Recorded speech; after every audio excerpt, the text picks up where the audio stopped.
Hey guys, it's Kyle Thompson here with Rossman Real Estate Group, and today I'm going to be bringing you the monthly market update for December.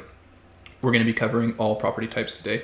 I apologize that I got this out a few days later than I normally would, but it was a busy week, so I did what I could. Anyway, let's jump right into it.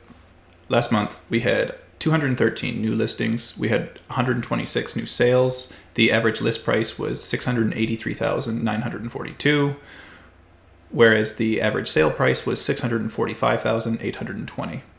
In terms of pricing, the market is essentially flat over the last year, which is surprising when you look at what has happened over the last year. The average days on market to sell came in at 51, and we ended the month with a monthly supply of inventory of 4.21, which puts us right into balanced market territory. Previously, I've used a model of between 5 and 6 months for a balanced market. However, I'm switching over to between 4 and 6, as I have read that you can use both. And as somebody who's been working in the industry for a while now, this last year, we've been range bound between 4 and 5 for quite a bit of it. And it certainly feels a lot more like a balanced market than it does a seller's market. So moving forward, I'm going to be using that model. I do like to use both the monthly supply of inventory and the sales to new listing ratio to help confirm these things.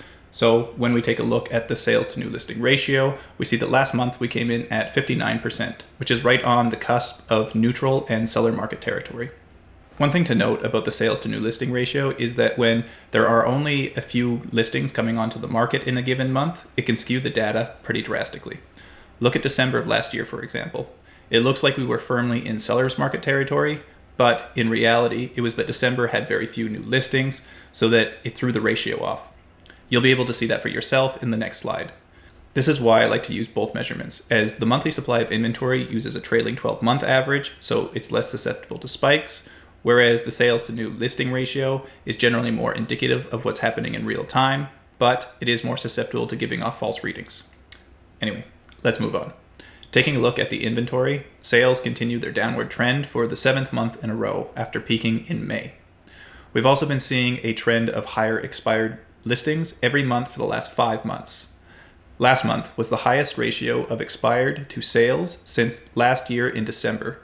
The benchmark price also bounced ever so slightly from $585,200 to $586,100. As always, to keep these numbers in perspective, let's compare them to the 10-year averages. We'll zoom out and take a look at those before zooming in and looking at things more detailed. Starting off with new listings.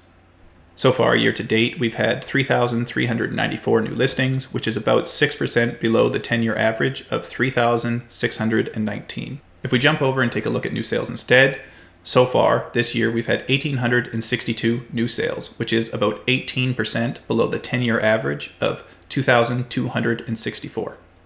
Now let's switch gears and take a look at the stats by sub-area type. These are year-over-year numbers, and we're going to be starting off with units sold.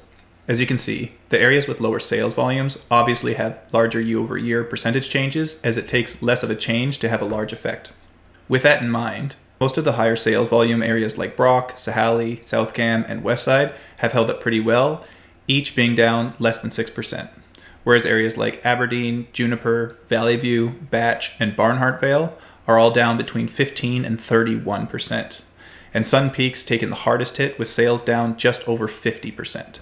Now moving on to the average sale price. Once again, the prices in the area with lower sales volumes will have much larger percentage changes, both up and down, but most of the areas close to the city core are either flat or slightly down. Some of the larger changes near the city center have seen prices fall around 8 to 11% in areas like Dufferin, Brocklehurst, Sunrivers, and Pineview. Whereas areas like Paul Lake, Pinnetan, McClure are getting hit the hardest, all with average sale prices down of 30% or more. Now to wrap things up, let's take a look at how long it's taking properties to sell. Once again, we'll start at the 10-year average and then zoom in. So far, year to date, it's taken an average of 50 days to sell a property, which is about 13% below the 10-year average of 57. If we look at the numbers month over month, in November, it took an average of 51 days to sell, which is only 1 day below the 12-month average of 52. If we jump over and take a look at it by sub-area type, we see that areas like Rayleigh, Westmont, Barnhart Vale, Aberdeen, and Brock are selling the fastest, with an average days on market of 40 days or less, whereas areas like Sun Peaks, Pritchard, Paul Lake, Monty Lake, Campbell Creek are all averaging double that or more. That's all we have for today. I really hope that you're getting some value out of these videos. If you are, please consider liking and subscribing to the YouTube channel. And if you have any suggestions or comments on things where we can improve or things that you would like to see in these market updates, please feel free to leave your comments or suggestions in the comment section below, and I will get to them as soon as I'm able. Thanks for watching.